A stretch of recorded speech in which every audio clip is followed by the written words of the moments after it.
কান্নায় ভেসে পড়ছেন এক ব্যক্তি, কিভাবে সন্তানকে পড়াবো, আজ আমরা সর্বহারা হয়ে গেলাম। এইদিকে প্রশাসন বলছে ফুটপাতের অবৈধ দখল উচ্ছেদ জরুরি, শহরকে জ্যামমুক্ত করার একটি মাত্র উপায় ফুটপাত বা অবৈধ দখল উচ্ছেদ।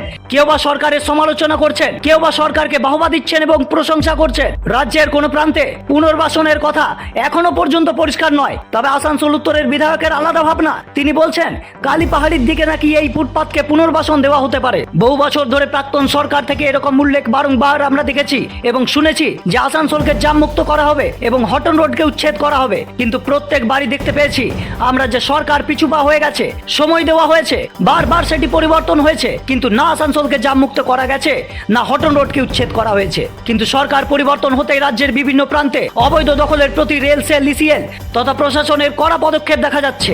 পুনর্বাসনের দাবি প্রত্যেকে করছেন, কিন্তু কঠোরভাবে পুনর্বাসন ছাড়াই উচ্ছেদ করাটা এখন বেশি জরুরি, এমনই অনেকে বলছেন। কারো মা বাবা অসুস্থ, কারো সন্তানকে পড়াশোনার খরচ বহন করতে হচ্ছে, অনেকের সংসারও পড়েছে টান। এইদিকে সরকার বিভিন্ন প্রকল্পের দ্বারা মানুষের সেবায় প্রস্তুত। অন্নপূর্ণা যোজনা থেকে আয়ুষ্মান ভারত, এরকম রাজ্যে তথা কেন্দ্রে মোট 54টি প্রকল্পের জন্য আয়োজন করা হচ্ছে বিশেষ শিবিরে।